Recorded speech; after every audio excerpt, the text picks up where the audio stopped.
All right, all right. Got some people going back to their seats. And do you know what I find incredible about this? It's like people are slowly making their way back to their seats.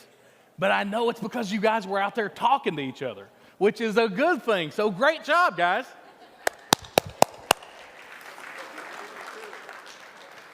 All right, so next up we have one of the people that, honestly, he's been one of the most influential people that I've met since doing the course. The guy he's exciting, he's intelligent, but most importantly, he is one of the biggest action takers I've ever met in my life. And it's just, every time I talk to him, I get excited. Every time I talk to him, I get new ideas. And it's just been phenomenal meeting Trent. How me and Trent met, he had reached out to me and asked if I would be on his podcast. And I was like, I don't know who this guy is, but he seems really nice. So I looked up his podcast, and it was really good. It was actually a phenomenal podcast. If you guys haven't checked it out, you should check it out. There's so much good material there. And I was like, I'm excited about this one. Can't wait to talk to this guy. He's obviously really smart. So I get on the phone, and he didn't disappoint me. He was one of those guys, he's asking really difficult questions, and I was like, gosh, this is fun. And by the end of the conversation, he was like, hey, man. He's like, I love what we talked about today.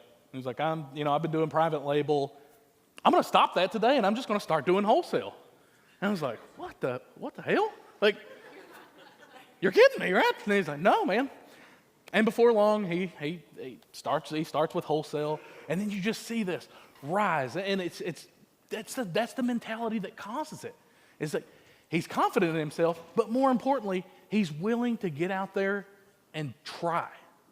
That's what it takes. If you guys want to succeed, you have to try. So I just, I wanted to give this introduction because I've developed such a great relationship with this guy, and I look forward to getting to know him even more. So without further ado, please introduce Trent Deersman. Wow.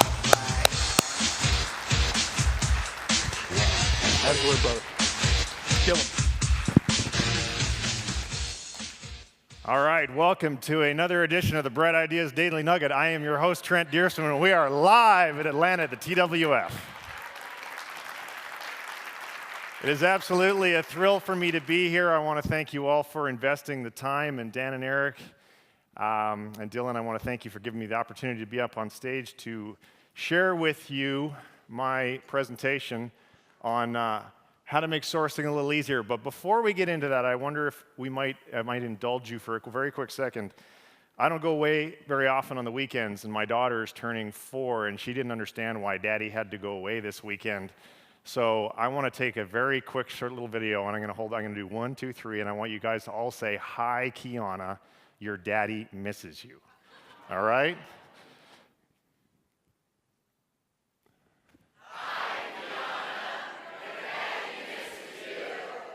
See you soon, sweet pie. Thank you. All right, so I would like to just ask a couple quick questions before we get into this. How many of you here are full-time in your Amazon business, hands in the air? Good portion, okay. How many of you, and this is for everyone, full-time or part-time, so as I go through these numbers, just put your hands in the air, and when I exceed your number, lower your hand. Over 10 grand a month. 20, 30, 40, 50, 60, 70, 80, 90, 100, 120, 130, 140, 150, 160, 170, 180, 190, 200, 210, 220, 230, 240, 250, 60, 70, 80, 93. Okay, we get the idea. All right, and how many of you here are, I just literally made this name up right now, Websters? People who use web. Stand up. Wow. Holy smokes, that's cool. Websters. People who use a product that I made called Webs, Wholesale E-Commerce Business Systems. It is not a training course. You'll learn more about it later. All right, I guess I should get my clicker so we can get into this. I want to see, there was a couple of the notes I made to myself. Just give me a second here to look them up, because there was a few other things I wanted to say as a result of some of the stuff I heard you guys talking about this morning. Oh yeah, anyone here looking for the easy button? I want to go from 0 to 100 grand a month without having to do anything?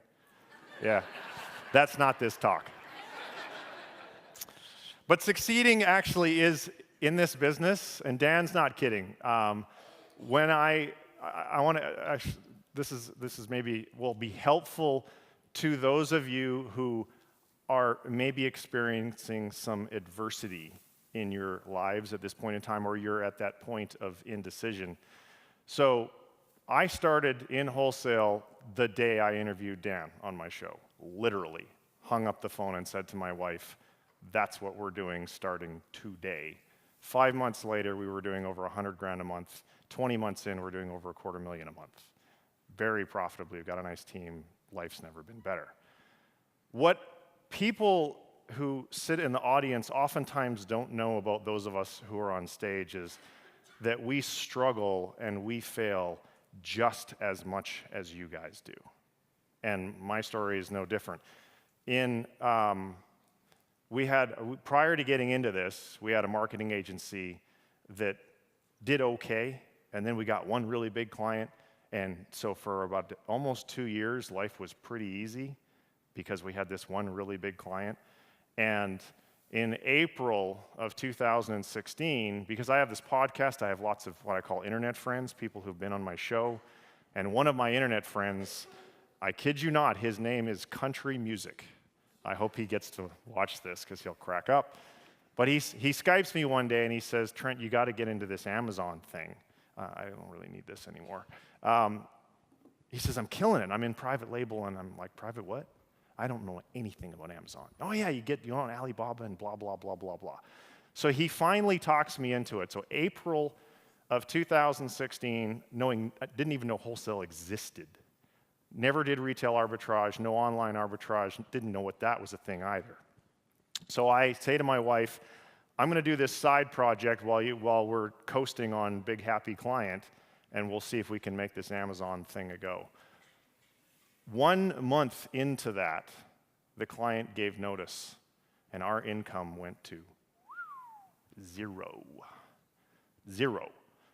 And that was a pretty scary time. Got a mortgage, got a new baby. We had all of, I think, like 17 grand left in the bank, which some of you, maybe that sounds like a lot of money, but when you have zero income and you're spending about $8,000 a month to live, that's not a lot of runway. And I struggled in private label. I didn't do very well at it. I picked products that were too competitive, and after 4 or 5 months, I was pretty disheartened. And we weren't making any money, and that bank balance was going down, down, down, down, down, and it was really stressful. It was hard to sleep at night. My stomach hurt. And then I interviewed Dan, and then my world changed. And I've been doing this 20 months now, and I published a post on my blog on Saturday saying how I failed my way to becoming a millionaire. And it's because of this business, because of wholesale, that I was able to achieve that. So for any of you who are sitting here wondering if this is a viable business, trust me when I tell you, this is a viable business. This business can change your life, but there's a couple of things you've got to get right in order to succeed. So 3 things, and then we'll get into this. Number 1, you need to look professional. That means have a fantastic website. Your website is your business card. Your website conveys your value propositions. Your website should have blog posts on it that answer the most common objections that you get, and I'll get into that more, why you need that more. Number 2, you need to be really good on the phone. And for those of you who don't have sales experience, you're just going to get the experience, because number 3 is you need to send how many emails, guys? 300. Thank you. 300 emails a week. What the TWF training course teaches you is how to do all of the stuff that you need to be successful. What I'm going to teach you is how to attach a rocket to it so that you can send 300 emails every single week without breaking a sweat. As a matter of fact, if you get good enough at developing systems, you will be able to do what I have done, is delegate yourself out of a job. I actually don't even work in my Amazon business anymore. I worked in it for a grand total of a year. And I completely delegated myself out. It is total passive income for me. Now, what am I doing with that? I've got my blog.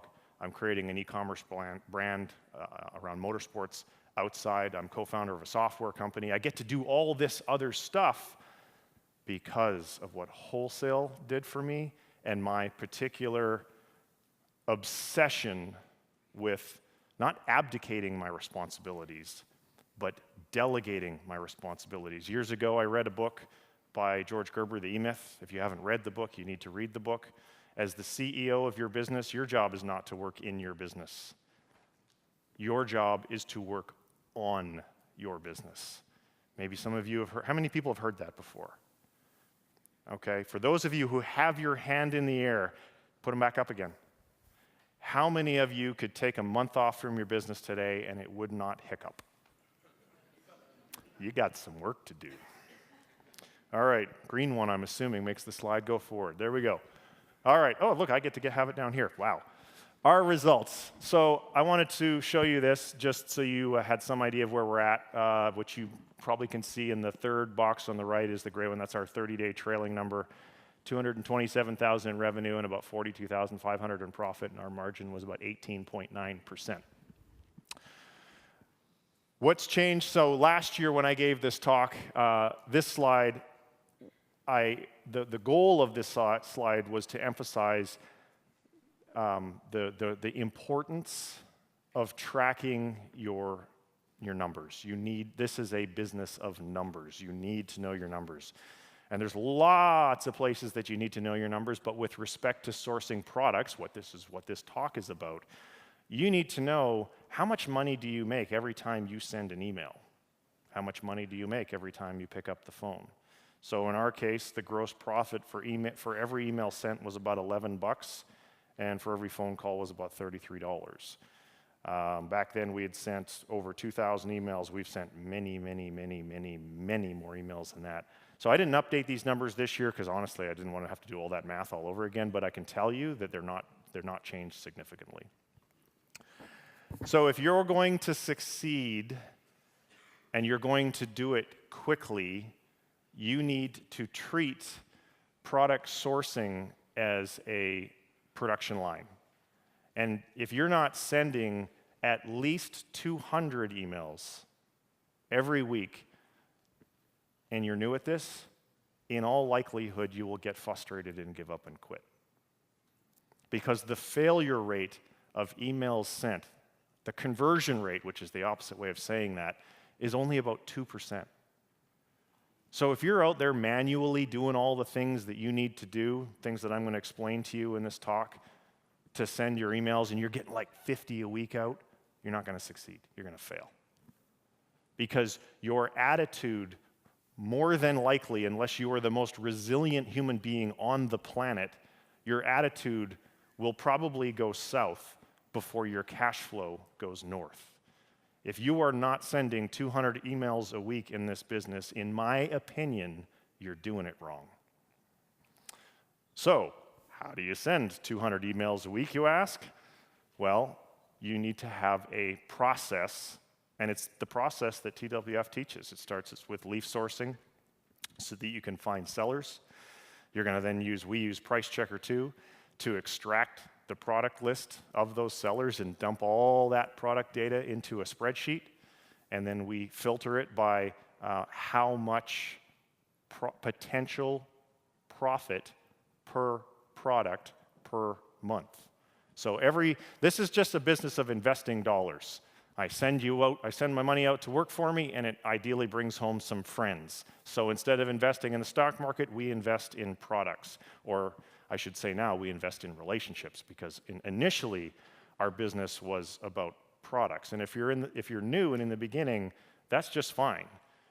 As your experience is increased and your knowledge increases, you'll be able to shift your business to be more focused on relationships. But those relationships start with finding a product that dumps out into this spreadsheet. So then we import all that data into HubSpot, and we use this little program called GMass to send out all these emails. And I don't personally do any of it. And the guy that works full-time for me, we just hired a second full-time sourcing agent. They don't do this stuff either. Our VA team does this by following well-documented standard operating procedures, right, Nate? Because he uses them. He's been on my podcast, episode 225, 6, something like that. Rock star right here. You should talk to that guy. And this is the process that we follow. So it's literally a conveyor belt of leads. Now with a second sourcing agent, we're going to send 600 emails a week, 300 each. Let me say it again. If you're not sending at least 200 emails per week, it is unlikely, based upon my experience and the way that I do it, that you will succeed. And it's not for a lack of knowledge, is it? Because you know how to do it. TWF taught you how to do it. You just need to take the emotion out of it and just carpet bomb, because that's what it takes. The quality is in the quantity, is the expression that I guess I want you to take away from this. So our results from November to March, our monthly gross profit increased by 59%, or an average of about $4,000 a month. This is just the last couple months. Over this period of time, we sent just shy of 5,000 emails to potential suppliers. 5,000. So if you don't have a system for that, does that sound like that might be a lot of work? Yeah, right? For those of you who are doing, there was a woman who stood up and she said she'd had success with retail arbitrage, and I just can't keep this pace up anymore. This is what I love about wholesale. I don't do any of this stuff. And once you have these relationships, the cash just keeps on coming in and coming in and coming in, unless they hire. We recently lost our biggest account, and we were able to replace all that lost revenue and then some in less than 30 days, thankfully, because they hired someone new who was a real dick. And he just completely pillaged the relationship, and suddenly we were out. That can happen. But that's the exception, not the rule. The rule is, if you do this right, it becomes this great conveyor belt of cash. All right, so what this proves here, so perhaps even more exciting, in the same period we have signed a contract with our new suppliers. Yes, our gross margins, once everything's in stock, will go up to about $58,000 a month right now. With a team the size that I have, so we have, excluding the 2 new people who are hiring, we have 3 full-time US employees, my wife being one of them. We have 2.5 part-time that do prep. We have a warehouse. I think we have 6 VAs. That and all the software that we use and all the advertising that we do runs around $30,000 a month, and we're bringing in 58. So there's enough left over to make it worthwhile. And that's at a 20% gross margin. So hopefully this is not repetitious for you guys, because you've all been through the TWF formula, but it starts off with targeting. So how does this sourcing thing work? What's the process to make this happen? Step 1 is you're going to target other sellers. I remember early on, because I didn't really take the TWF course. I interviewed Dan. I asked a lot of questions, but I'm a person, like Dan said, I'm a massive action taker, and sitting watching training videos drives me bonkers. Although there's now a Chrome extension that allows me to watch them at like 3x speed. Everyone sounds like Mickey Mouse, but I actually started to watch some of them now. So I hadn't got this thing figured out. I was trying to leaf source and do all this stuff, and Dan's like, no, just target other sellers and look at their stuff. I was like, oh, that was the huge epiphany moment, and that was when we went from this to this. So step 1, targeting sellers. And you're looking for sellers that have at least 30, 40, 50 seller feedbacks in the last 30 days, because that means they're selling a reasonable amount of stuff, and probably shy of 80 or 100. These are not hard numbers. These are just rough guidelines, because if they have like 3,000 feedbacks in the last month, they were doing multi-millions. They're a huge company, and they can maybe source stuff that you can't for whatever reason. So we target sellers that are similarly sized or slightly larger than us, which is the next slide, analyzing sellers. So I guess we can kind of skip past that one. And then we use another tool which wasn't available last year. It's Viral Launch's product discovery tool. And if you haven't heard of this tool, you heard Casey, I think, here yesterday or the day before speak. Go sign up for it, because it's an absolutely awesome tool, because it has a level of functionality that I don't think Jungle Scout has. I don't remember ever seeing this on Jungle Scout, is the ability to search for a brand given whatever criteria you want. So, hey, show me a list of, and it was funny because I said this to my staff before this tool was launched. I was like, you know what I want? I really want a tool that will allow me to run a query and show me a list of brands that has revenue between this amount and this amount. Wouldn't that be awesome? Because we're in the relationship business, right? Not so much the product business. And so I want those brands to go after. And soon after that, Casey launches the product discovery tool, and it does exactly that. So that's another fantastic way to find leads. And then you're going to extract the products with Price Checker 2. How many people here use that app? Okay. There are other apps that do it. We've tested a few others, but this is the one that we like the most. And then once you do that, that's going to dump all the data into a spreadsheet. So, and it's not going to be all the data. Here's where we're going to go in the weeds a little bit, because what Price Checker 2 will do, it'll tell you, the sales of that product. It will tell you the number of sellers that are in contention for the buy box. Does anyone not know what that means? Okay, everyone does.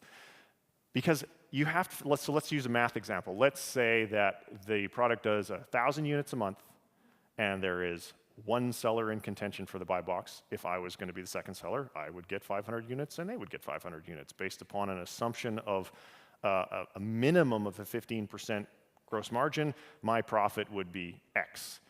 The extra columns that are on the right-hand side of this spreadsheet are, because we just basically created a template, and it just does all that math. So we take the output from Price Checker 2, paste it into the left half of the spreadsheet, and then all the math just goes and happens on the right half. And then the only thing that you have to, and VAs do all of this, then the only thing that you have to do is go down the list. There's a column called estimated profit per month, and figure out, well, is this product worth carrying, or is this product not worth carrying? And in our case, we looked for, when we were just product focused, we would have a threshold of, I wanted like $300 minimum expected profit per month. And now we look at it a little bit differently, because we look at the brand and we look at how many different products they have. But this is how you generate your leads. And the other thing, speaking of estimated profit per month, for those of you who maybe haven't been at this for a while, you might think, well, what's wrong with a product that makes $75 a month or $100 a month? A couple things. If it's the only, there's this thing called opportunity cost. Unless you're working with an unlimited amount of capital, you need to be studious on how you deploy your capital. And then there's a thing called administrative overhead. If you are adding value to your suppliers, which is what this whole business is about, at least the way Dan and Eric and Dylan teach it and the way that I do it, you got to do stuff. So even just the labor involved in a reorder, I mean, if you only have $75 per month of profit available to cover that, to me, that's a bit thin. You can pick whatever number is right for you. Okay, and finding the contact data, because we want to ideally, in a perfect world, which happens rarely, we're going to send an email to the decision maker. Oftentimes, the email ends up in a sales rep's hand, so we're using LinkedIn, Facebook. We use something now called Snowvio. I think Email Hunter went Snowvio. Just Google it, you can find it. That helps you to find someone's email address while you're on their LinkedIn profile. But if you can't find their email address, don't sweat it. Just take info at or sales at, or just go to their website and figure out whatever their email address is and just use that one. Because the email that says, hi, I want to send you some money, does usually get directed to the right person or to somebody who can agree to receive your money. And then you really need to know your value propositions, because what's going to happen is you're going to get replies. And this is the conversation that was happening just before the break on overcoming objections. This is where you need to be good on the phone.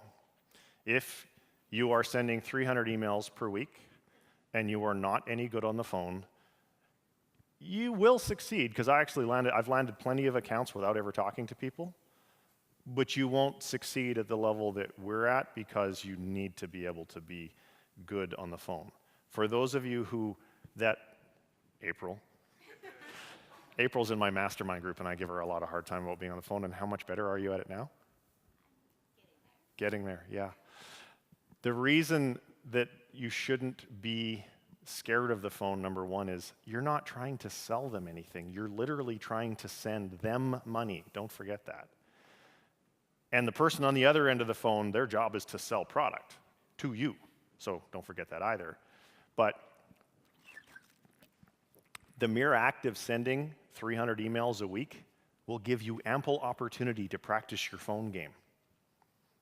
And it's very, very, very important, especially when you're new, that you do not emotionally attach your attitude to the outcome of any given phone call, because you're not going to be good in the beginning. But it's like everything else in life. The more that you do a thing, the better you get at the thing. And this will be no different. I remember when I started in sales, I was 20 years old. I was selling photocopiers. I'll tell you, that phone, that sucker weighed 500 pounds, man. I could barely get that thing off the cradle. And I would write a script for myself on what I was going to say, and I would literally just read the script. This business, you don't want to read a script. That's not going to be a very successful way to do it. You need to do your research. And at the end of my presentation, I'm going to show you how you can get a free download. We call it our pre-call research checklist. How valuable is that, April? Yeah. So that you can, when you call, you'll be highly prepared and you'll be very, very confident. But I don't want you to be like don't get too scared that, oh, I'm not any good on the phone, because everybody sucks in the beginning and you'll get good at it. But you have to do it. And then, going back to what I said, rule number one is you have to look professional. So what you need to understand, so let's say that you're on a call and you're talking to the sales rep and they say, we don't want any more Amazon sellers, which is the number one objection by a mile. And what they're really saying is, we don't want any more Amazon problems, not we don't want any more Amazon sellers. They want all the sales that Amazon can give them. They just don't want the problems for the reason that the guys already explained. And I've lost, oh yes, so when you say all the good stuff that you're going to say on the first call, it's not likely that you're actually saying it to the decision maker. And it's also highly unlikely that whoever you're saying it to is going to regurgitate it with the sheer eloquence that you did, right? They're going to screw up your message royally, so it's not going to help your cause, which is why you have to have content on your website. When someone says, we don't want any more Amazon sellers, and your answer should be, I agree. And as a matter of fact, I think you'd be better off with fewer Amazon sellers. If you say that, first of all, they're going to go, what? Because nobody says that. They're going to be like, no, I'm going to be the super magical seller and all, no. So take that approach first, agree with them. And then you're going to give them the reasons why, and there's a whole bunch of reasons why fewer sellers is better, but they're not going to remember it all.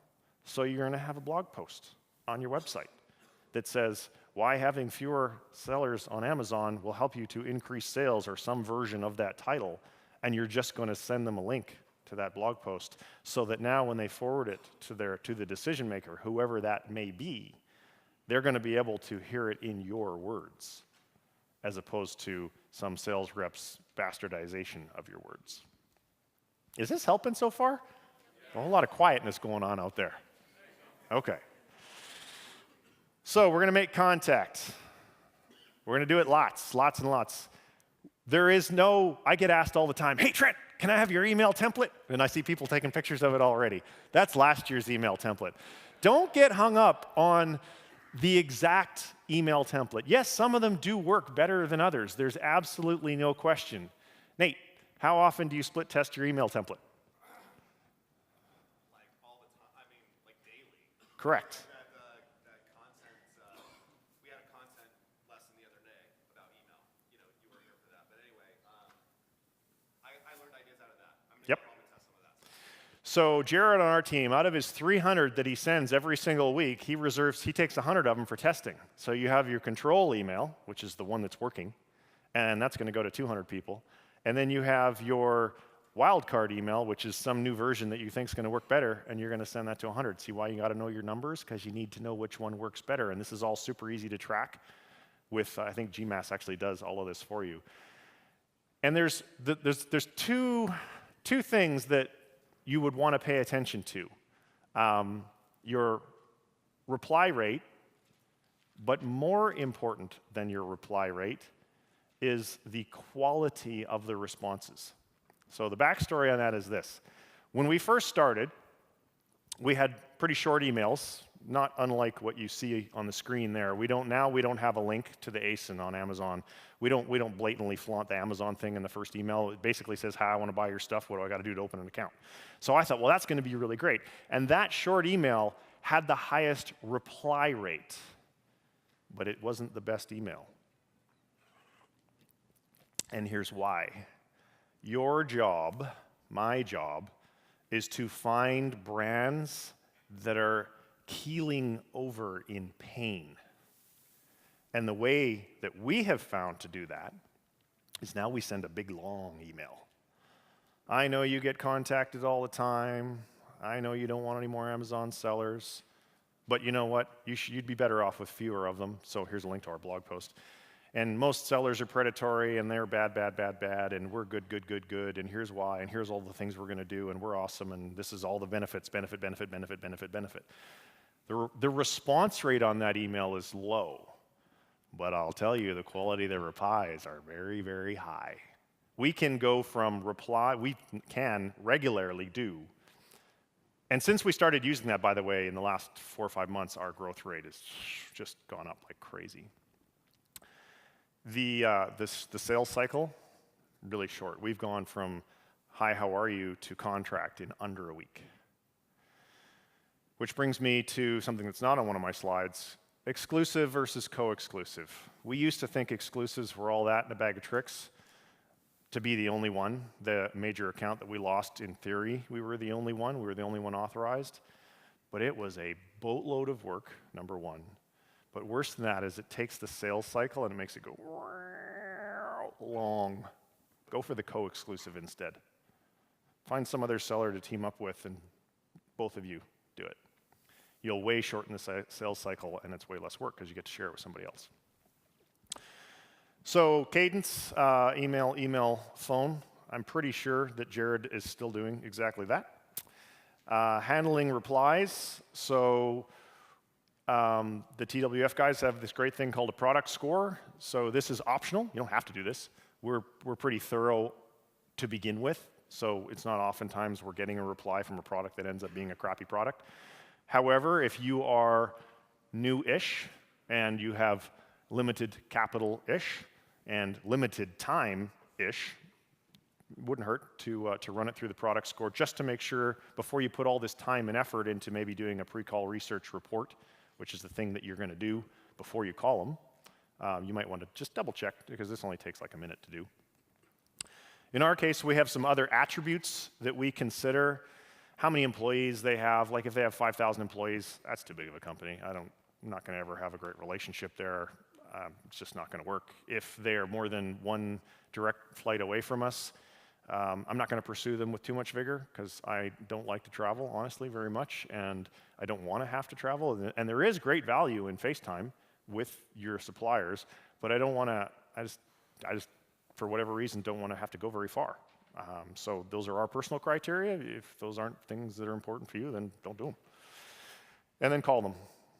And call them. And call them. If an account is worth pursuing, when do you give up? Thank you. That's the right answer. Never. That's why you have to have it in HubSpot in a CRM so that you can say follow-up task, call them. A month later, follow-up task, call them. Because people are changing jobs. Ownership of companies changing. Some seller is going to piss them off. Something is always changing. They're not going to call you because they're not going to remember who the hell you are. So if they're worth going after, that's your tickler list that you're calling on a regular basis, and also emailing content. When you do publish a new blog post, don't be shy, send an email. Frequency of contact is anyone who's been in sales knows that frequency of contact is a massive contributor to your success. So staying organized and keeping track of your metrics. One of the things that we really like about HubSpot, and for those of you who are unfamiliar with HubSpot, they have their marketing software, which is over $1,000 a month. That is not the tool that we use, it's the CRM. And they have a free version and a $50 a month version. We use the $50 a month version. I can't even remember if the free version does everything that we want it to do, but you can figure that out on your own. So it allows us, if you're sending your email, so when I did this slide originally, GMass hadn't been invented, or I hadn't heard of it. So we used to send all of our emails from HubSpot. So we would get the data on the effectiveness of those emails from HubSpot reports. Now we get it from Gmail reports or GMass reports. We track all of our calls in HubSpot and all of our notes, all of our conversations, all the follow-up tasks, and arguably the most important is we track deals. So in the world of sales, when you're trying to sell your widgets to people, like in a B2B scenario, your sales managers are like, well, I'll create an opportunity and put it in the pipeline and blah, blah, blah. What the pipeline is for, and this is very applicable to the business that we're in, because even though we're not trying to sell them anything, other than we're trying to sell them on letting us buy their product, we track all of that with deals in the pipeline. Because I say to Jared, I said, if you have any less than $10,000 worth of gross profit in your pipeline, at any point in time, you don't have enough. And as long as he keeps that number around 10 grand, and so does everyone understand how I would get to the $10,000? Anyone not understand how I get to the $10,000 number? Just raise your hand. Okay, so this product is worth $400 a month, this account is worth $1,100 a month, all these deals that I'm pursuing, you just add all that up, which it will do for you, and it will give you the value of your pipeline forecast. That's how we got to that number. It's just the aggregate amount of all of the products, estimated profit per month, it's all added up, that you're pursuing at any point in time. So you can see that if April has only $1,000 in her pipeline and the guy that works for me, Jared, has $10,000, who's likely to be more successful? Jared? Because he's got more deals, more opportunities that he's chasing. And then these get reported to you in your HubSpot dashboard. And wouldn't you know it, there's the screenshot, $10,360 was in the pipeline at the time that we took that screenshot. And then we use HubSpot. It's great for creating follow-up tasks. There's no really right or wrong way to do this.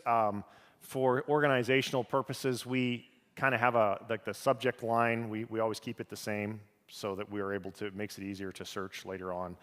And then we put the date, like in my case, I just put the date and the initial, and then I type whatever the note was. Because when you get to the point when you have a team, and more than one person is involved in the conversation, it's nice to know who said what. And that's by just making little notes, hey, it was Trent on such and such date, and this is what we talked about. It just makes it easier for other people on the team, to know who said what. So preparing to make your call. This is where you can make a lot of mistakes. Because if you show up, meaning you make a call, unprepared, you're not doing yourself any favors, obviously, because you only get one chance to make a first impression. And also, I'll tell you, so the things you'd want to know about, and this is all covered in our pre-call checklist that I have a webinar going on in a couple of days, and if you guys attend the webinar, you get this thing for free. And I think I have a download link and stuff coming up. But you want to know, you want to have a strong understanding of their product listing. You want to have a strong understanding of 2 of their competitors' product listings. You want to know how they rank for the keywords that you think consumers would be most likely to use to find that product. You want to know how many sellers there are. You want to know how much inventory, like what the inventory distribution looks like across those sellers. You want to know if any of those sellers are responding to negative reviews. And you also want to know if any of the existing sellers are spending money on advertising, which is very easy to determine because you just type in the keywords in either ads and hit search, And either ads for that brand show up or they don't. And if they don't, then nobody's spending any money on campaigns. So here's how all this hits the road. The rubber hits the road. There's a big brand that we've been carrying for quite a while now. I have a bit of a sore back, so I'm just going to sit for a second. Called the guy up, and I got the decision maker on the phone, and they said, no, we're not taking any more Amazon sellers. And I said, I completely understand. As a matter of fact, I think you'd be far better off with fewer. So right away, he was like, well, this guy sounds different than everybody else. And I said, before we hang up, I do have a question or two for you, though. And I took a look at your product beforehand, and I noticed that nobody's responding. None of your current sellers are responding to negative reviews. Were you aware of that? No. No, that's not very good. Yeah, I also noticed that none of your current sellers are spending any money on advertising at all to gain market share from your competitors. And from what I can see, your two biggest competitors are this company, and they're outselling the shit out of you. Yeah, you're approved. 17 minutes. That call was 17 minutes long, so obviously I truncated a little bit for the purpose of your amusement. But 17 minutes, and we have made tens of thousands of dollars, maybe even over 100 now, of gross profit on that account, because I knew my stuff before I picked up the phone, because I took a moment to do the research. So don't waste, you're disrespecting someone if you call them and you're not prepared. You're just a hack, like all the other idiots that are calling them. Be a pro, show up, and you'll get the deal. Most of the time, some of the time. Enough of the time to make it worthwhile, to make the legwork worthwhile.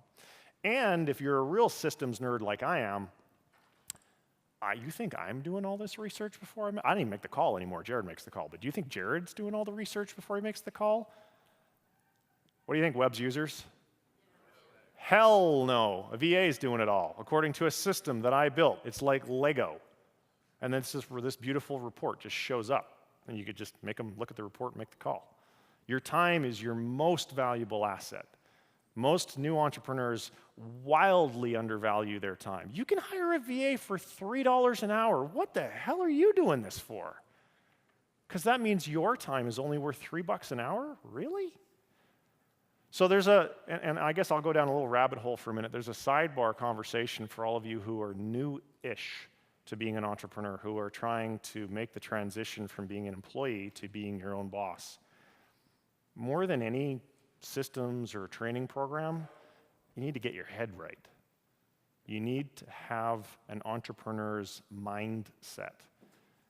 And entrepreneurs who are successful make decisions differently than people who are unsuccessful.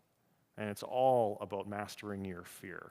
And so that's not part of my talk, but I will say that and I talk about it in this blog post that I wrote, and I would encourage you to any of you who to read that. And it's the latest blog post on this site here. Attitude food. If you're not eating attitude food on a regular basis, you need to be. And that's just books, podcasts, networks, mastermind groups. You need to be around other people who are experiencing success, who can help you with your attitude while you might be having some adversity or some challenges, which we all have on a regular basis. All right, so call scripts. It's important what you say in the first 30 seconds, because that's your opportunity to make your first impression. And they're either going to decide within the first 30 seconds whether they want to talk to you or not. And the script here isn't the script. The point is, because I don't know if Jared even uses that anymore, but he uses something, and it's the same thing every single time. My point of this slide is this: don't wing it. You should know exactly how you're going to open your call, what you're going to say before you make the call. And it should be heavily question-focused. Hey, I'm this person from this company. I want to send you some money, and I have a few key questions to ask. Great, that's a strong opener. Don't have a not strong opener, because it won't work very well.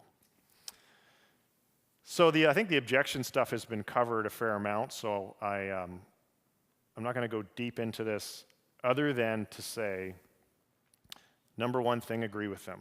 when they say they don't want any more Amazon sellers. Yeah, I agree. You know what? It doesn't make sense to have more. Most you should have is 2. And here's why. Boom, boom, boom, boom, boom, boom, boom. Or better yet, here's a link to my blog post. When you are dealing with objections or sales in general, it is very, very important to not talk your way past the sale. There comes a time, how many, show of hands in the room, who's been in sales before? Everyone heard of shut up and listen? Or don't talk your way past the sale? When you ask a closing question, can I have the account? Can I place a trial order? Can I have a better price? Shut up afterwards. First person that speaks next is the quote-unquote loser. If it's you, if you can't stand the silence, you've just let them off the hook. Because when I say, can I have a better price, I'm just going to sit there all day long until they speak. And if they don't give me the answer that I want, I'll ask them another question and do the same thing over again. Covered this already. The brands that are worth pursuing, never give up. Constantly going after them. Because at some point in time, something will change, or you'll catch them on a good day, or whatever, and you will get the deal.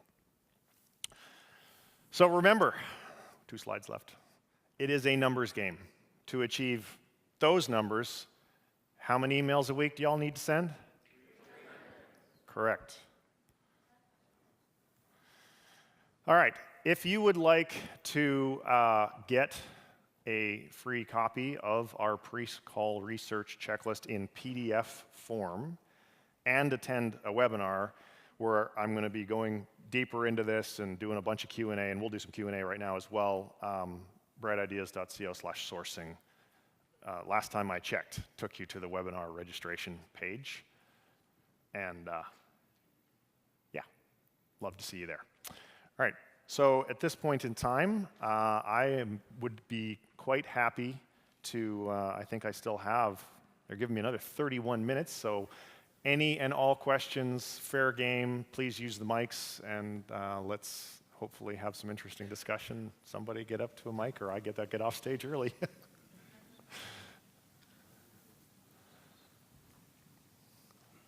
And actually, before you ask your question, that was valuable, I'm hoping? Yes? Yes. Yeah? Okay.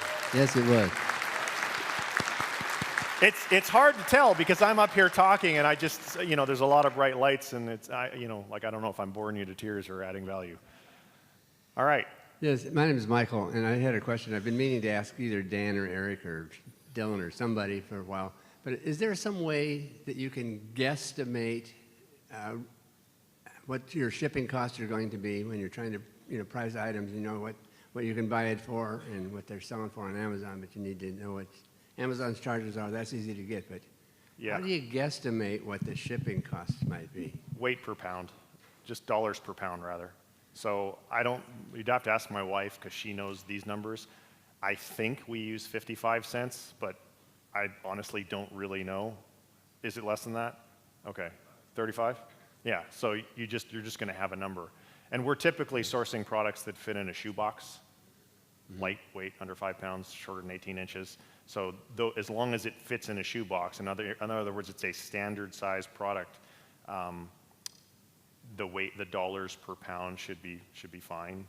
The other thing too on size, by the way, if your product is 17.9 inches, Amazon will round that sucker up and charge you more. The other thing also is you need to have this has nothing to do with sourcing, but when you start to get some scale, it's really important to have a QA process for your storage fees because Amazon will steal money from your pockets without you knowing about it if you don't have a QA process for that. So the answer is somewhere around 35 to 55 cents a pound, something like that. Well, you should do the math because that's for us. For everybody, it's different because where's it coming from? But you can come up with a rule of thumb that would be suitable for you to use. Great. Thank you. Yeah. Yeah, can you elaborate a little bit after you've landed an account? Can you elaborate a little bit on your negotiation strategies for getting the price to get your good margin or get your pricing right? Sure. What's your name? Dale. Dale. Okay. Yeah. Where are you from, Dale? Baton Rouge, Louisiana. All right. I've never been there. I think it'd be cool to go. It's not a bad place. So For us, the negotiation of the pricing happens when you say after we've landed the account. It's kind of during, which is not terribly important, I guess, for the answer to this question. The first thing is what I said on the mic earlier, is I'm going to say I need a better margin because I want to spend as much money as I can to steal market share from your competitors, and wouldn't you like it if I did that? The answer is always yes. And that's the biggest one. Aside from that, there's not any particular tactic other than just asking. And this is an attitude thing again, because when people are new-ish, they're afraid to ask for too much of a discount. Oh, what if I ask for too much? Who gives a shit if you ask for too much? All they can do is say no. You're not asking them on a date.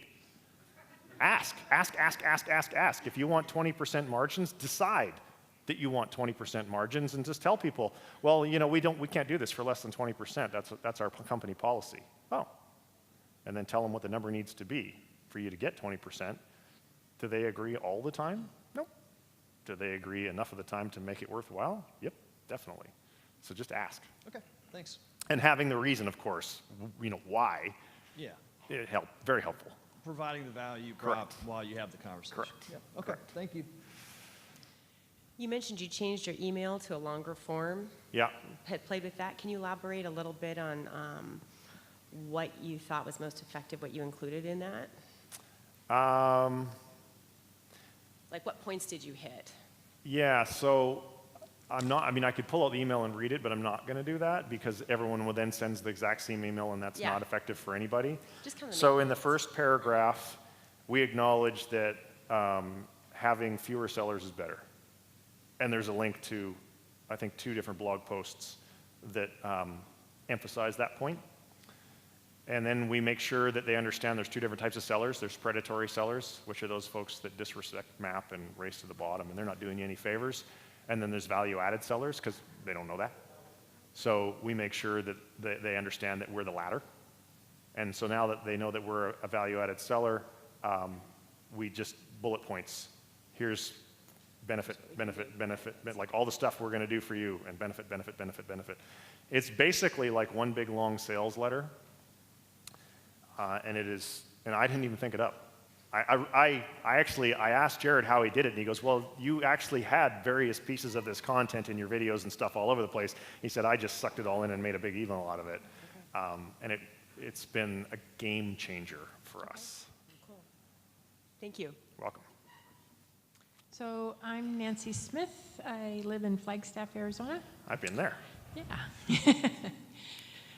So you said that you send out 300 emails per week, and those interpret to phone calls.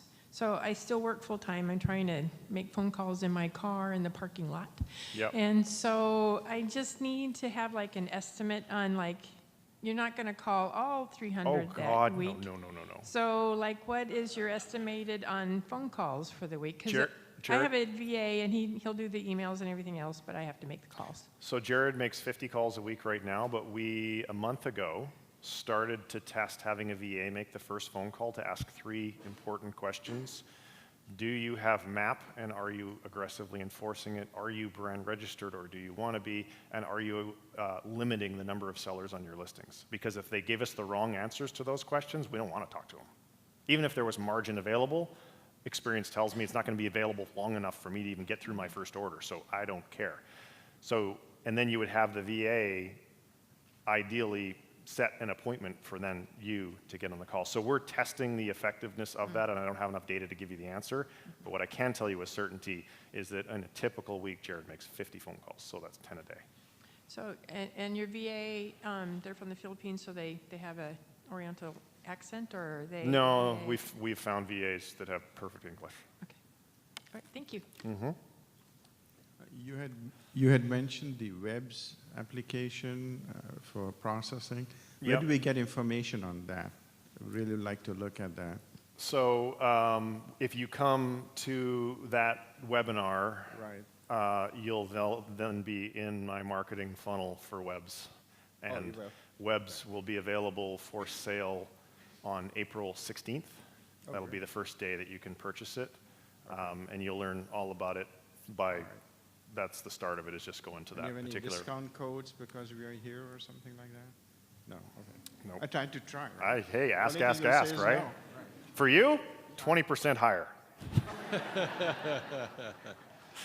So let me take the elephant out of the room. What the hell is webs? So when I spoke last year at the beginning of my talk, I said to everyone, I said, take good notes, I got nothing for sale, because I didn't. We had developed webs. Webs was just this name I came up with. The reason that our business grew so quickly and that I was able to simultaneously or concurrently delegate myself out of a job was because we documented the hell out of everything. We have 69 standard operating procedures now. And I got mobbed after the talk last year, and people said, can we buy a copy of these system thingies that you have? And I'm like, I don't know.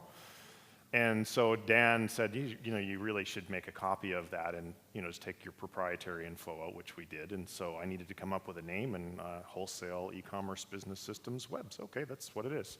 So it is webs is an exact copy of all of our SOPs. It is not, I can't say this enough, it is not a training program. It is a menu of standard operating procedures that you simply take the ones that you need. Product sourcing, there's like 5 or 6 SOPs in the product sourcing folder. You want to source products and have VAs do it for you.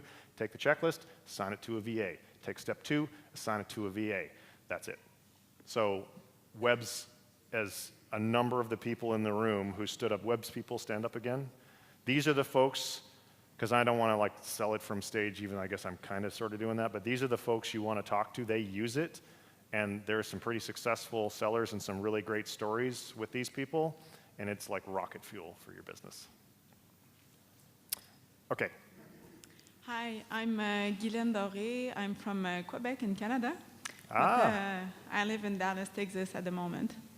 Really? Yes. A lot of French people in Dallas? Actually, I was surprised. Not a lot of French people, but a lot of people speak French. Je parle un petit de français. J'ai étudié français pour 4 ans dans l'école. Très bien. So my question, I have 2 questions. First, for the blog post. I don't have much of a track record, so I'm trying to find ways to improve credibility. So even in blog post, I was thinking about doing I'm looking for the word in English, citations, or just take some extract of things I'm reading that could be good in a blog post and put them. So is that something that we can do, or how should I deal with that? Okay, it's an excellent question, and thank you for asking it. And thanks not for asking in French, because I wouldn't have been able to answer you. Here's how I came up with my content strategy. Every time I got a question, I thought to myself, well, maybe I should write a blog post to answer that question. And when you make enough calls, you're going to realize there's only like 5 or 6 questions that you're going to get asked, and they're going to be the same questions over and over and over again. So at a minimum, you should have a blog post that answers or sells to each one of those questions, so that when you get hit with that question the next time, you can simply say, oh, you can pull up your blog post and you can verbally answer it on the phone, and then as soon as you hang up, you can send them an email, hey, thanks, great talking with you right now. Here's a post that covers what we talked about in case you need to share it with anyone else in your organization. We haven't added a new blog post. I think we added one in the last year. So it's not like we're writing blog posts for content marketing to get traffic and leads. That's not it at all. They're strictly a sales tool to help you with your conversions. So they ask, you answer.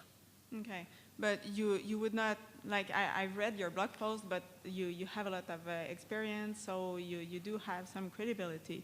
But for example, if I would write something, and I'm reading a book at the moment, The Amazon Dilemma. Yeah. And there's a lot of good information in that book. So would it be possible that I take some information from there, but I put the reference? Sure. Yes? Yeah, why not? Yeah, you're Okay. allowed to plagiarize as long as you cite where you got the source. That's no Okay. problem. Well, wrong word. You're allowed to copy so long as you cite the source. Yeah. Okay. Plagiarizing is when you forget that last step. Yeah, okay. Detail. The second question is, how do you maintain your account after that you've done the work you said you would do? Like usually, like coaches and Dan and all that, they say that it's about 3 months that you take to do like optimize the listing and run the PPCs and all that. But after that, you have to maintain the client. So how do you do that? What the work is pretty much done. So we have standard operating procedures for everything that you just asked me about. Oh, yeah, okay. And which I wrote originally, and I think my staff has evolved. And honestly, I don't remember exactly everything that is in them because I'm not actively involved. But obvious things like a face-to-face phone, like a web meeting every month with your key accounts. I'm not talking, like you guys all know the 80-20 rule. There's going to be 20% of your accounts that generate 80% of your revenue. These are the people I'm talking about. So you're going to want to do a FaceTime or a Zoom, we call it a Zoom meeting, every month. You're going to want to show them, you know, over this month, this is how much we sold, this is how much we spent on advertising, this is how many sales came from advertising, because that's something that you're directly contributing to them that nobody else was doing before, presumably. And anything else, this is how many negative reviews we answered. It's basically, you just want to say, here's how awesome we were in the last 30 days for you. Oh, by the way, can you kick off another seller now? Because did they give you a call like this? Nope, they probably didn't. And you can systematically boot off or get other sellers booted off if you ask, of course, right? Ask, ask, ask. Okay, thank you very much. Yep, thank you for asking the question. Hi, Rich Santos. A couple of questions also. One deals with metrics. I understand you're a metrics kind of guy from what I'm getting. So I'm curious if you know it off the top of your head. In order to get those 300 emails that you send out, how many companies are the VAs looking at to get it? And then of the 50 calls you make, how many end up being yeses, I guess? So the first one, I have no idea to the answer to that because I haven't done that in, gosh, months and months and months and months and months and months. But the second one, like we're probably getting right now 3 or 4 accounts a month because we only take really high quality accounts. So you could do the math on that. I guess we're 1 in 50. Okay. The second question deals with Jared. How do you go about finding someone to hire who's going to be good on the phones and be able to, you know, in essence, take the teaching you've given him and then go with the flow and manipulate that and improve it as they do it so that they can, you know, potentially in the future train other people to do the same thing? So let me be clear. Jared sucked on the phone when I hired him. And he sucked probably for, I say sucked, and he would be the first to agree with me. He's a ninja now, but it took him 6 months so I sourced in competition with him for 4 or 5 of those months. We role-played pretty regularly. I gave him scripts, which are, many of those are actually in our SOPs now, how to deal with objections, and then I just left him to it, and he, because the most important quality you want to hire is attitude and aptitude. Because experience doesn't matter if you have great SOPs. So whenever we hire someone, we look for attitude and aptitude. And he displayed those qualities. He'd also, sourcing is a very mundane job. It's the same thing over and over again. So the one thing that is visible on someone's resume is how long they were with their last employer. Jared was there for 10 years, or no, 6. We like people who've been at their previous employer for a long time because that means they don't have a high need for change, which is incredibly, the reason I don't source anymore is because it bores me to tears. I mean, I would do it for 7 or 8 hours a day for months, month after month after month after month, and it's the same thing over and over and over again. Smartest thing you can do as soon as you can afford it is to hire a Jared, because that's not your job. Your job's to work on the business, not in it. So just a further point of clarification, Jared does the 50 calls a week. Does he do other things for you as well? Or? No. No? He does sourcing, that's it. So Focused. sourcing, when we say sourcing, you mean the phone calls? I mean, he oversees everything to do with our winning new accounts. So that means making sure the VAs are doing enough product extractions, making sure the emails are getting sent and making sure that the phone calls are being made and the price lists are getting collected and VAs are filling out account applications, because we don't do that either, and getting contracts signed. Like, my business now is at a point where a contract shows up on my desk for me to sign. I'm like the final signer, and I love this part, I literally had nothing to do with winning that account. You can get there. And Jared was no rock star. He was a good guy. He's probably 28 or 29 years old. He started off in the previous job sweeping the warehouse and grew up to be, I think, warehouse manager. And friends of friends referred us to him and said, he's a really good quality dude, which he is, and attitude and aptitude. And we've just now hired his buddy. We recruited the second person away from that company. Thank you. Yep. Hi. Hi. Great stuff. Thank you. My name is Christian Davidson. I'm here from Marietta, Georgia, right outside of Atlanta. Okay. And one of the things when you were talking about the emails, you said 200 to 300 emails. Is that initial emails, or is that first and second? Initial. Initial. Okay. That's 300 new qualified leads every week. Right. I wanted to make sure that number was that I had that right. Yep. And also the longer one that you tested and said that you're getting the quality out of it. Is that the initial or follow-up? Yep. No, okay. Very first. Okay. So those two. Okay. Because the magic of the long email is this. Again, your job is to find diamonds hidden in the rough. And most people who get that email will be like, ugh, I'm not reading that. But you're looking for the people who are having a hernia. And they read the first sentence and the first little bit, and they're like, yeah, this is exactly what I need. So it sounds like you're pre-screening. Hell yeah, totally. So it's like 200 of the maybe one kind, and then do a test of maybe 100 of the 300 with the long one and see if you're getting some better diamonds. Well, no, the long one is the control now. Oh, it is the one? Yeah. Okay, got it. And Jared Right. is continually split testing variations of that, Okay. just to see if we can make it outperform. Okay, thanks. Just wanted to clear that up. Hey, Trent. Howdy. Paul Caceres from Miami. Hey, Paul. With sending that many emails and, with having so much rapid growth, do you ever have a problem with cash flow? Like having so many accounts and putting your money into buying all these products? No, because Amazon lending is the greatest thing on planet Earth. How many of you know that Amazon will lend you money? So here's the trick. Their last offer to us was $455,000. Here's the trick to getting the big offer quickly. So once you've been doing 10 grand a month for 12 consecutive months, you will get an email from Amazon lending. And so our first offer was $18,500. We simultaneously got a HELOC, a home equity line of credit at the local bank. Cheaper money than Amazon, but not nearly as scalable. So the $18,000 loan, we didn't need it, but I said, yeah, we'll take it. 30 days later, we paid it off in full. They sent us another email, want another $18,500, or maybe it was $50,000. Whatever it was, we took it. 30 days later, we paid it off in full. Then they sent us one for, I think it was 18, and then 18, and then 50, and then it went to 355,000. So within 4 emails, we were at 355,000, and now we're at 480 or whatever the thing is, which we haven't taken it all because we don't need that much money. So that's one of the reasons why, of all the businesses in the world that you could be in, capital constraint is always an issue, and banks, they're not particularly generous in lending to small business owners, but Amazon, they give you enough money to drown yourself. So you'll never run into a capital constraint in this business if you do what we did.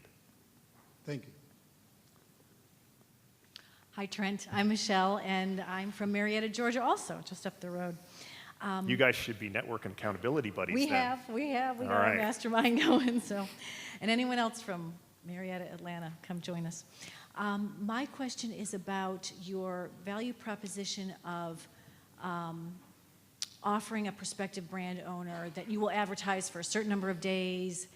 Can you talk about that a little bit more, kind of what the percentage is and that you promise of your gross margin? Yeah, and I'm glad that you asked that question, because when I was on the mic earlier, I remembered after the fact there was a few other important details that I just forgot to mention. So the reason it's a great negotiation tactic because you're asking for them to give you some more money to help build their brand, as opposed to give you more money to have more profit for you. What percentage and how long? So we tell them we're going to do it for 90 days, and we're going to be super transparent during that 90 days. And I'll go up to as high as 50% of the gross, because why wouldn't you? To get a new account, you're still getting half the gross profit that you otherwise wouldn't be getting. But here's the magic part, the part that I forgot to explain. 90 days in, they're going to have forgotten that they gave you this good price, and you only committed to spending X percent for 90 days. If over the 90 days you haven't gotten the ACOS on the campaign, do you know what ACOS is? Yes. Okay, if you haven't gotten the ACOS low enough to make the campaign profitable, I'm going to dial back from 50 to whatever number suits me. Okay. And I'm not going to tell them because I only promised to do that number for 90 days, but I still have the good pricing. Yep. That's the magic of that tactic. All right, perfect, good, thank you very much. Yep. Hey, Trent, how's it going? Good. I'm Zach, nice to meet you. You too, Zach. So, you were talking about getting as close to hands-off and delegating out as much as possible. I personally find that like a really worthy goal. And so you basically said that you're at the point where you're at like 0 hours a week. That's somewhere close to that, right? That's the God's honest truth. That's amazing. I was hoping you could elaborate on, you said it took you about a year to get to that point. If you could elaborate on what that transition was like. And then also, you have your wife helping you, right? She's our COO. Yeah, Okay. she works a lot. That's what I'm saying. So for someone who doesn't have a wife or a girlfriend doing those tasks for you, if you're the primary business owner, what's a realistic goal to shoot for? Because I'd love to be at 0, but is everything delegatable out, or will you still have to work 5 hours a week approving things? You're not that important. Everything is what you can't delegate is vision and strategy, but those are working on the business activities.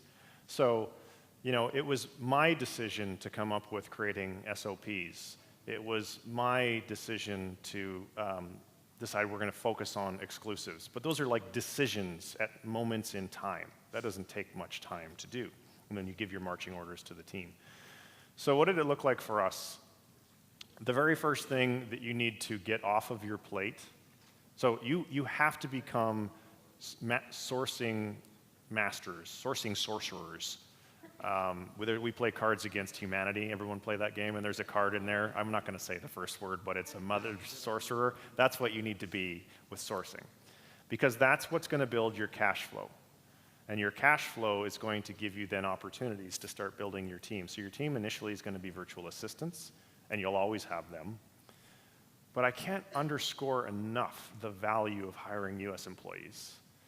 A virtual assistant is really good at following a list, a checklist, and making, just following a procedure. They're exceptional at it. Where an employee over time will be much more valuable is when they need to make decisions based upon their experience, which they will accumulate by working for you. That's how I've been able to fire myself from everything. Like I don't even update the SOPs anymore because my staff is good enough because they've been trained by me, and the examples that I set for them of what an SOP should look like and how to create one, and they saw a bunch of them, because I wrote all of them initially. But that should be your goal. Your first goal is, how can I hire a full-time US employee? That is your first step to freedom. And then you will find, as Dan and Eric did when they hired Dylan, all this crazy good stuff that you couldn't necessarily predict starts to happen. Now, you can make a bad hiring decision and it goes wrong. So, it's not foolproof and you have to be prepared for that, but that's just the life of an entrepreneur. And then, how can I get another person and another person and another person? The more people that you have, the less day-to-day responsibilities that you should have. Now, some people are just control freaks and can't give it up. Too bad for them. I'm a delegation freak and I'd love giving it up. Because as a CEO, you can have control or growth. You can't have both. Take your pick. That a person you're going to hire, sure, they're only going to be 88% as good as you are, but you just bought a bunch of time. Time where you can think. And as a CEO, thinking There's no higher value activity than thinking, because from thinking comes the big decisions about what direction do I want to take my business in. As an example, I love the Amazon portion of our e-commerce business, but I'm pretty confident that our non-Amazon motorsports brand, which I'm literally just starting, will wildly outperform the Amazon business over the next 3 years and be worth orders of magnitude more. How could I have had any brain power or time to do that if I was running my Amazon business? Can't. Does that answer your question? Yeah, very well. Thank you, Okay. Trent. Yep. Hi, my name is Yasha. We have 3 minutes left, by the way. Okay, I'll make it quick. So I have a lot of stories, but I have some questions. I'm actually the opposite. I want to cut the number of people that work for me. Okay. And by the way, for the folks who are, sorry to interrupt you, this will be the last question because we have 3 minutes and 2 seconds left. So Back to brands. So what's the level of knowledge that you that eventually you get into when you have so many brands? So when I come and I offer one of these manufacturers my service, or me wanting to sell their product and give them that value, don't you study the product to the point where you have to be extremely well to optimize it and to eventually give customer service? And then for that, you need to have really good employees that are eventually very expensive. No. Easy, but how? So when you're responding to negative reviews, which would require product-specific information, we, in the beginning, simply ask the brand, hey, we got a negative review, what do you want us to say? And they give us something and we cut and paste it. So over time, you develop knowledge about the content that's specific to that particular product. The rest of it is really just Amazon, understanding the Amazon marketing platform. So do you put all your effort in the PPC aspect of it? Or, for instance, I went to a show now, infographics, a bunch of bullet points, description. So when I'm selling certain products, you need a really high level of knowledge to do that. And the brand already has that. So what they don't have is expertise in the Amazon platform. So you take the knowledge that they have, which is content, and you're going to use that content within the Amazon marketing platform with the knowledge that you have about how to create product placement ads and headline search ads and sponsored product ads and EBC content and all of the stuff that Amazon makes available to you. Okay, got you, thanks. Yep. So we have 1 minute left and Dan's there. I think I'm just going to bring him right back on. All right. Here we go. Put me off? No, you're good. No, You're okay. good. I want you to stay right here, Trent. All right, Huggy Bear. So, how was that, guys? Thank you. He didn't disappoint you, did he? Trent never disappoints you. Such a smart guy, man. Anyway, so we're going to be breaking for lunch. It's going to be 90 minutes, be back in here after that.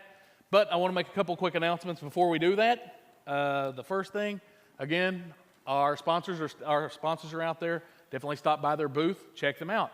They also have some specials that I wanted to tell you guys about, just in case you guys were interested. If you're going to already start, if you're thinking about using their service, this is something you might want to check into. It's just specials for the event. Payability. Any of the TWF Live folks can receive $200 in payability credits. Seller Labs, they're offering 60 free days of Seller Labs Pro. Smile, Dan. Ecom Engine is offering a 90-day free trial on Feedback 5 or Restock Pro and 300 credits on Ecom Spy. That program's pretty expensive, guys. Check it out. The Viral Launch, stop by their booth, talk to them, and they can give you a code to receive a 15% discount lifetime on all of their services and tools. I promise you, I'm going to get my code, if that tells you anything. We've had a great experience with Viral Launch over the past few months, and I would suggest you go get your code as well.